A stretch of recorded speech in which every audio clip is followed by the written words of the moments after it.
MBN 골드의 한규수 매니저 전화로 연결되어 있습니다. 안녕하십니까? 네, 안녕하십니까. 한규수 매니저입니다. 네, 상승 섹터를 찾기 어려웠던 목요일장이었습니다. 오늘 시장 어떻게 보셨는지요? 네, 자, 오늘 하루 우리 시청자 여러분들 고생들 많이 하셨습니다. 코스피, 코스닥 지수 동반해서 급락세가 나타났고요. 당초 예상보다도 국내 증시의 하락세가 생각보다 강하게 전개가 되는 모습입니다. 미국의 빅테크 주식들의 급락세가 나타났고 그 여파가 국내 증시에 곧바로 전달되는 그런 모습이었고요.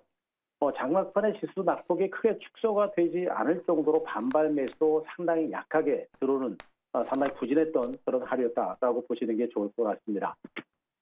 반도체 관련주들 하이닉스가 상당히 양호한 실적을 발표했음에도 불구하고 하이닉스와 삼성전자의 하락세 그리고 최근에 강세를 기록했던 전력기기 관련주 등 대부분의 업종주들이 동반해서 하락세를 기록하면서 전체적인 시장 분위기는 마치 투매 양상이 연출된 듯한 그런 불안한 장세가 전개됐었죠.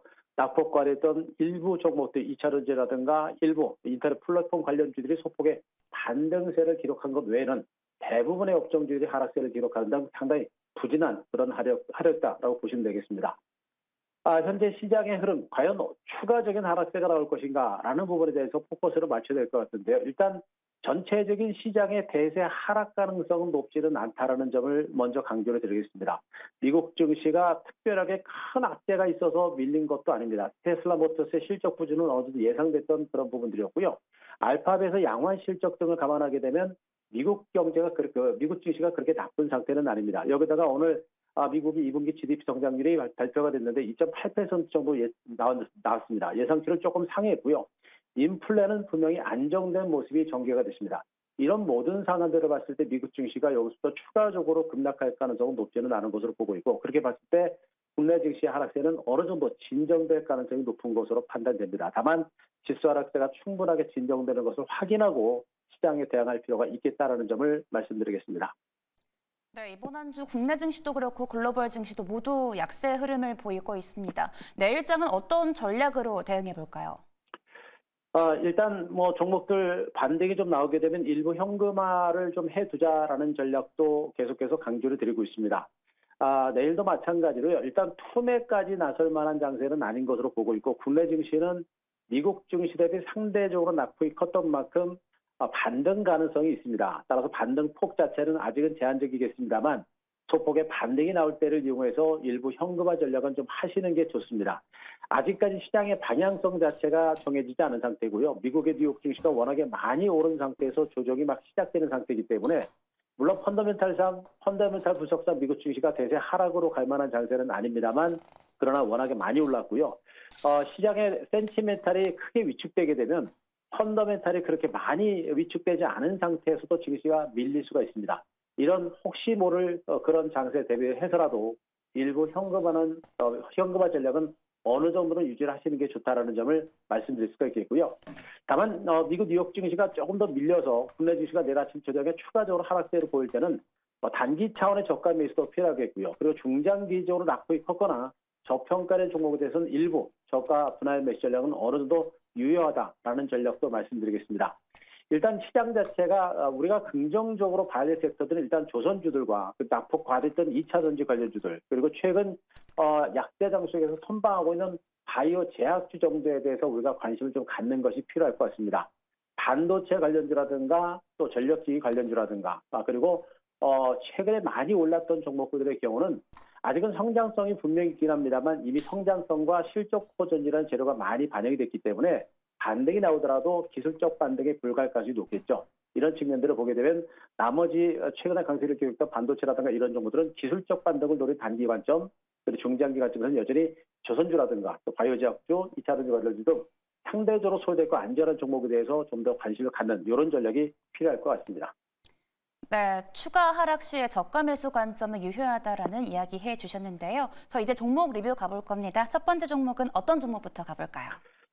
네, 어제 여러분께 소개를 드렸던 종목 중에서 셀트리온을 한번 보도록 하겠습니다. 시장의 흐름 자체가 굉장히 복잡하기 때문에 일단 가급적이면 좀 짧게 끊어치자라는 측면에서 말씀드렸는데 어제 셀트리온 정확하게 장중이 크게 올랐다가 막판에 3% 오른 상태에서 마감이 됐습니다. 기관 외국인들의 수급이 좋고요. 여전히 이제 셀트리온의 실적에 대한 기대치가 여전히 강합니다. 그리고 내일 지수 하락세가 어느 정도 멈추게 되면 셀트리온의 주가는 한 번 더 추가적인 반등세가 나올 가능성이 있는 것으로 보고 있어서 지금은 쫓아가기는 조금 부담스럽습니다. 시장 자체가 여전히 불안하기 때문에 추격 매수한다는 관점보다는 가지고 계신 분들을 중심으로 추가적인 반등이 나올 때 일단 한 번 정도는 짧게 끊어치고 나온 다음에 나중에 시장이 좀 더 안정될 때 재매수를 고려하는 전략이 필요할 거로 보고 있고요. 두 번째로 조선주 중에 하나오션을 보도록 하겠습니다. 하나오션의 주가가 생각보다 좀 부진하죠. 횡보 장세가 진행되다가 오늘 지수가 밀리면서 박스 하단을 뚫고 내려가는 그런 흐름이 나왔습니다. 기관과 외국인들의 양매도가 진행되고 있는데 딱히 그렇게 크게 악재가 있는 종목은 일단 아니고요. 분명히 실적과 성장 가치가 부각이 될 만한 종목이기 때문에 현 구간에서 투매 그리고 추격 매도까지 나설 만한 종목은 일단 아닌 것으로 판단이 되고 있습니다. 따라서 가지고 계시다고 한다면 약간의 시간을 가지고 중장기적으로 보유하는 전략이 좋겠고요. 시장이 안정되고 주가 반등이 좀 더 가시화되게 되면 그때는 역시 매수 관점의 대응 전략을 펼쳐나가셔도 무리는 없을 것으로 판단이 되어 있습니다. 마지막으로 2차 전지 관련주 중에 LG 에너지 솔루션 한번 보도록 하겠습니다. 오늘 2차 전지 관련주 전반에 걸쳐서 반등이 났는데요. LG 에너지 솔루션도 3.4% 강세가 나왔습니다. 기관들이 11만 정도 매수가 들어왔는데요. 약세 출발 후에 강세로 전환한 모습입니다. 특별하게 호재가 있었다라기보다는 장기소의 낙폭 과대에 따른 측면 그리고 지금 미국의 대선 국면에서 해리스 부통령의 지지율이 트럼프를 약간 앞섰다는 그런 소식들 이런 것들이 이제 2차 전지 관련해서 반등 장세를 이끌어낸 것으로 보시면 되겠습니다. 다만 아직은 추가적인 상승세까지 나올 일은 조금 시간이 걸리지 않을까라는 그런 판단이고요. 다만 현재 주가 수준은 너무나 과도하게 하락했다는 측면을 보게 되면 지금 구간에서는 우리가 뭐 투매에 나선다라는 관점보다는 가지고서 하는 전략이 좋겠고요. 나중에 계속 말씀드렸습니다만 기관과 외국인 투자자들의 매수가 좀 더 들어오는 흐름이 나오게 되면 그때는 저가 매수를 충분히 단행하셔도 무리가 없지 않을까 이렇게 분석드리도록 하겠습니다. 네, 시장이 내릴수록 증시의 난이도는 점점 어려워지는 것 같습니다. 이런 상황 속에서 저희 내일장은 어떤 종목으로 대응해보면 좋을까요? 네, 시장에 참 어렵습니다. 수익을 내기보다는 오히려 리스크를 좀 더 관리를 해야 되는 그런 장세인 것으로 보고 있기 때문에 우리가 너무 성급하게 종목에 대한 접근 전략을 단행하기보다는 당장의 어떤 수익보다는 조금 더 멀리 안정성과 수익성 두 마리 토끼를 잡을 수 있는 종목을 중심으로 우리가 접근을 하시는 전략이 바람직하지 않을까라는 생각을 하고 있습니다. 그렇기 때문에 저는 2차 전지 관련주들에 대해서는 단기 관점보다는 중장기적으로 계속해서 보시는 게 맞다라는 전략을 하고 있고요. 오늘 그래서 다시 한번 삼성 SDI를 가지고 왔습니다. 앞서 LG 에너지 솔루션에 대해서도 보유 전략과 함께 저가 매수 전략을 여러분께 말씀드렸는데 2차 전지 관련주들의 주가는 여러 가지 악재들에 의해서 주가는 너무나 많이 하락했습니다. 과도하게 하락했고 또 트럼프 문제를 위해서 충분하게 하락을 했습니다. 트럼프가 만약에 대통령에 당선이 된다고 하더라도 IRA를 100% 파기하기는 쉽지 않다라는 점은 뭐 다들 알고 계실 것 같고요. 그리고 미국이 IRA를 당해가면서 전기차 시장을 포기하게 되면 미국의 전기차 시장 자체가 또 완전히 후퇴를 시키는 가능성도 굉장히 높겠죠. 이런 모든 상황들을 보게 되면 전기차 관련주의 주가는 악재가 나올 만큼 나온 것으로 판단하고 있습니다. 이런 모습들을 봤을 때 전기차는 지금 구간에서는 우리가 투매까지 나설 만한 단계는 일단 아니다. 앞으로 이제 미국의 대선이 어떻게 더 전개될지 모르겠습니다만 해리스의 지지율이 그 트럼프를 최소한 4에서 5%까지 넘어서는 그런 결과가 나온다고 한다면 그때부터 2차 전지들의 반등도 가능성이 있을 거로 보고 있기 때문에 그 지지율에 대해서 좀 더 지켜보시 바라고요.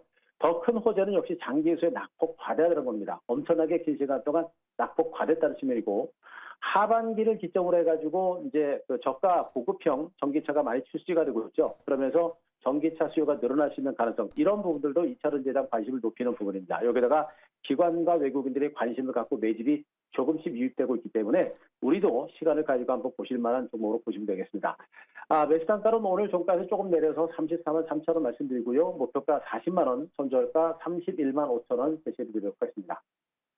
네, 삼성 SDI 소개해 주시면서 2차 전지 섹터에 대한 중장기적인 보유 관점도 함께 제시해 주셨습니다. 오늘 통화는 여기서 마무리할게요. 지금까지 MBN골드의 한규수 매니저와 함께했습니다. 오늘도 고맙습니다.